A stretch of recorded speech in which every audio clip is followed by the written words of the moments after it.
இந்த டிவியில் ப்ராப்ளம் பாருங்கள், ஃபுல் டெட் கண்டிஷனில் இருக்குது. சுவிட்ச் ஆன் பண்ணிட்டேன், ஆனால் டிவி டெட் கண்டிஷன் தான் இருக்குது.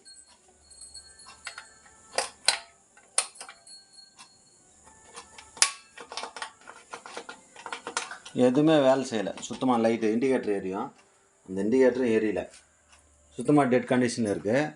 சரி வாங்க இந்த ப்ராப்ளம் என்னான்னு பார்ப்போம். டிவி டெட் கண்டிஷன் ஆனோடனே நம்ம ஃபிசிக்கலாக செக் பண்ணிட்டு இருக்கேன். இதில் இருக்கிற காம்பவுண்ட் ஏதாச்சும் டேமேஜ் ஆகிருக்கா என்னன்றதை முதல்ல பார்க்கணும். டெட் கண்டிஷன் இருக்கும்போது இந்த ஃபீஸ் பர்ன் அவுட் ஆகிருக்கா, அதே மாதிரி கெப்பாசிட்டர் எதனா டேமேஜ் ஆகிருக்கா, அதுக்கப்புறம் இந்த பியூ எதனா போயிருக்கா, அது ஃபிசிக்கலாக போர்டில் எல்லாத்தையும் நம்ம செக் பண்ணி பார்க்கணும். ஏன்னா டெட் கண்டிஷனுக்கு பல விஷயங்கள் இருக்குது, பல விஷயத்தினால டெட் கண்டிஷன் வர்றதுக்கு வாய்ப்பு இருக்குது. பவர் ஃபால்ட்டுனா டெட் கண்டிஷன் இருக்கும், அர்ஜென்ட்டில் செக்ஷனில் ப்ராப்ளம்னால டெட் கண்டிஷன் இருக்கும். இந்த மாதிரி பல பிரச்சனை இருக்குது டெட் கண்டிஷன் இருக்கிறதுக்கு காரணம். அது வாங்க அது என்னான்னு பார்ப்போம். இப்போ நம்ம பார்ப்போம், செக் பண்ணி பார்ப்போம். பாருங்கள், டயட் மோடில் வச்சுருக்கேன் நான்.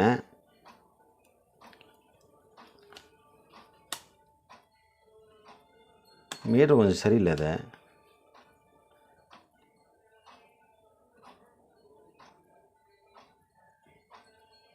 0 வந்துச்சு. பாருங்கள், இங்கே பீஸு முதல்ல செக் பண்ண எடுத்து பீஸு பாருங்கள், இதை கண்டினியூ மோடில் வச்சு பார்க்குறேன். பாருங்கள்,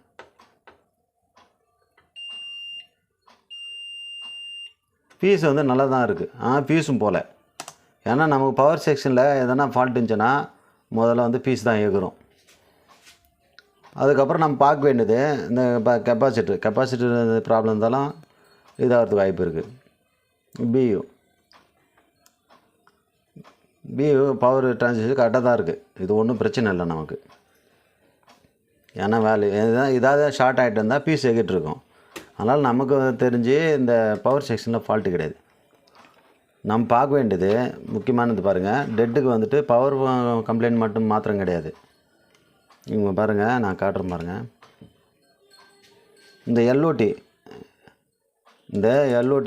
போயிட்டு இருந்தாலும் உங்களுக்கு டெட் கண்டிஷனில் தான் காட்டுறேன் பாருங்கள். இந்த எல்ஓடி போனாலும் நமக்கு டெட் கண்டிஷன் தான் இருக்கும். இந்த அவுட்புட்டு இருக்குது பாருங்கள், இந்த அவுட்புட் டிரான்சிஸ்டர் இந்த பியும் போனாலும் நமக்கு டெட் கண்டிஷன் தான் இருக்கும். வாங்க இப்போ 1 by 1 செக் பண்ணி பார்ப்போம். செக் பண்ணிவிட்டு என்ன ப்ராப்ளம் இது நம்ம பார்த்துருவோம்.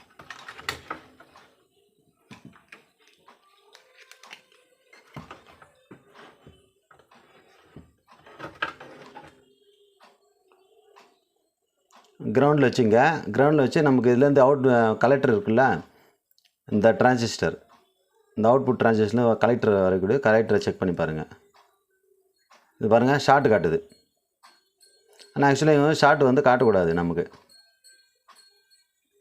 இது பாருங்கள், அதே மாதிரி இதுலேருந்து 110 வோல்ட்டு நமக்கு இந்த கெப்பாசிட்டர்லேருந்து டயோடு வழியாக கெப்பாசிட்டர்லேருந்து நேராக 110 இங்கே போவோம்.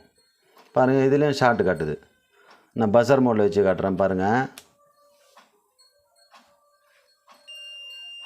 பார்த்தீங்களா, ஷார்ட் காட்டுது.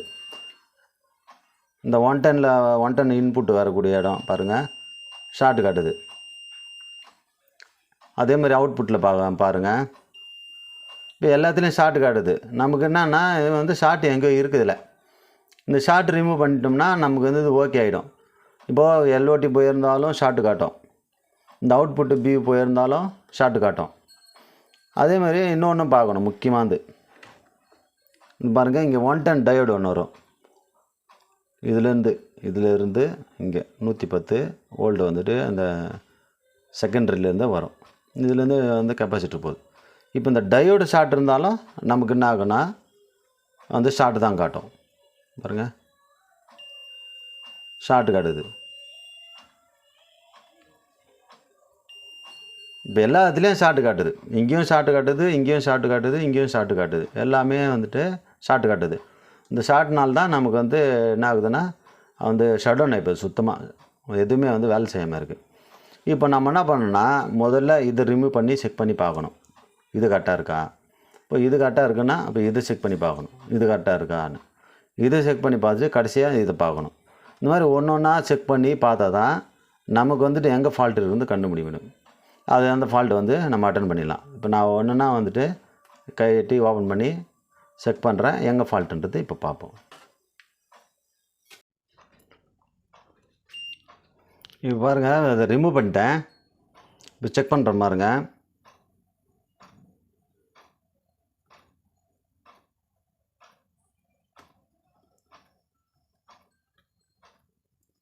எதுவும் ஷார்ட் எதுவும் காட்டல. பாருங்கள், ஷார்ட் எதுவும் காட்டல.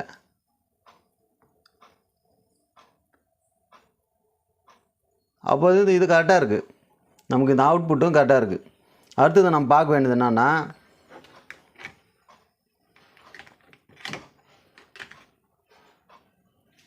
இந்த ப்ளேபேக் ட்ரான்ஸ்ஃபார்மர் தான், அதாவது எல்ஓடி. இந்த கிரவுண்டில் வச்சுங்க, இந்த கிரவுண்டில் வச்சுட்டு இந்த மேலே செக் பண்ணி பாருங்கள். இந்த பின்னில் இல்லை, ஷார்ட் இல்லை, இதுலேயும் ஷார்ட் இல்லை.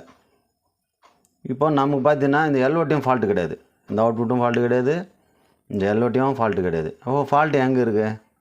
இந்த பாருங்கள், இந்த இன்புட்டில் இங்கே வச்சா நமக்கு வந்து ஷார்ட் வருது, இந்த பக்கம் இல்லை. ஏன்னா இது ஷார்ட் இருந்தால் நம்ம காட்டியிருக்கோம், ஆனால் இது இல்லை, இந்த பக்கம் இல்லை, இங்கே இருக்குது பாருங்கள். அப்போ நம்ம பார்க்க வேண்டியது எங்கன்னா இங்கே தான் பார்க்கணும். அந்த இன்புட் வருது இல்லையா, அதை இந்த டயோடுக்கிட்ட தான் நம்ம பார்க்க வேண்டியிருக்கு. ஏன்னா நேராக இது டயோடுக்கு தான் போகுது, இங்கேருந்து நேராக இங்கே போகுது. இது பாருங்கள், நேராக டயோடுக்கு தான் போகுது. இப்போ நான் பார்க்க வேண்டியது இந்த டயோடு தான் பார்க்கணும். ஏன்னா நமக்கு வோல்ட் வர்றது இங்கே தான், 110 வோல்ட் இதுலேருந்து தான் வரும் நமக்கு. இப்போ இது மட்டும் நான் செக் பண்ணி பார்த்துருவோம்.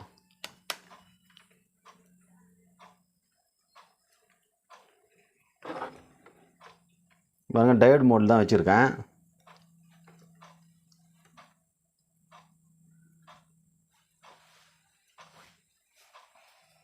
பாருங்கள், ஷார்ட் தான் காட்டுது. ஆக்சுவலி டயோட் மோடில் வச்சா நமக்கு வந்துட்டு வேல்யூ காட்டணும், ஓம்ஸு 500 அப்போ வந்து ஓம்ஸு காட்டும். ஆனால் இங்கே பாருங்கள் 0 தான் காட்டுது. பஸ்ஸர் மோடு வச்சு காட்டுறேன் பாருங்கள்.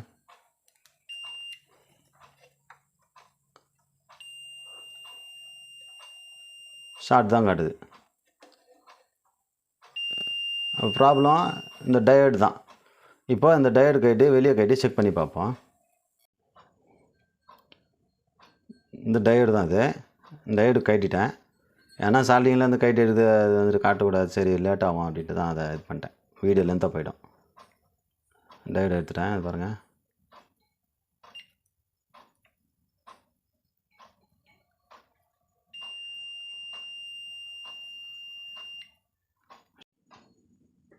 இந்த டயோடு நம்பர் பாருங்கள்,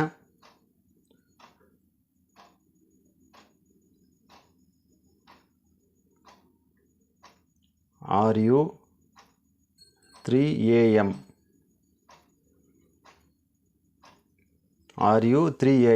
இந்த டயோடு நம்பரு. இது வேறு ஒரு கிட்லேருந்து எடுத்தேன், நம்மக்கிட்ட புதுசு இல்லை, கிட்லேருந்து எடுத்து தான் இப்போ செக் பண்ணி பார்ப்போம்.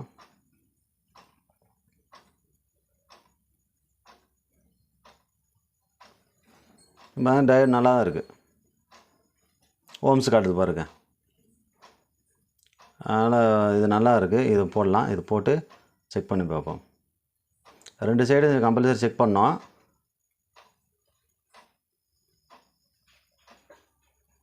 ஓகே, இது இந்த டயோடு சால்டர் பண்ணிட்டேன். இப்போ பாருங்கள், டயோடு வந்துட்டு அந்த டைரக்ஷன் ரொம்ப ரொம்ப முக்கியங்க. மாற்றிக்கிட்டு பற்றி வச்சிங்கன்னா வந்து பவர் ஃபால்ட் வந்துடும்.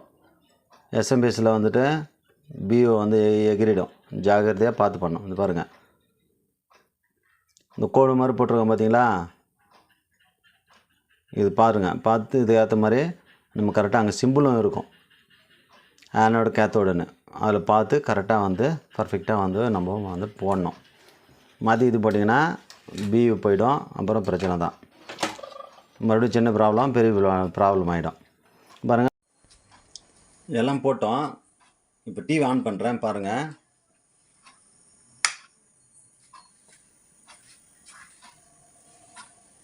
லைட் எடுத்து பாருங்கள். இது முன்னே இண்டிகேட்டர் ஏரியாமல் இருந்தது. இது பாருங்கள், டிவி ஆன் ஆயிடுச்சு, வீடியோன்னு வருது பாருங்கள்.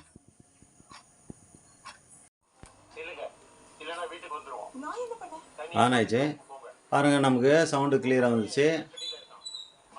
டிவியும் நமக்கு கரெக்டாக போகுது பாருங்கள். ஒன்றும் பிரச்சனை இல்லை. வெரி சிம்பிள் தான், ஈஸியாக நம்ம பண்ணிடலாம். இன்ட்ரெஸ்ட் இருந்தால் போதும்.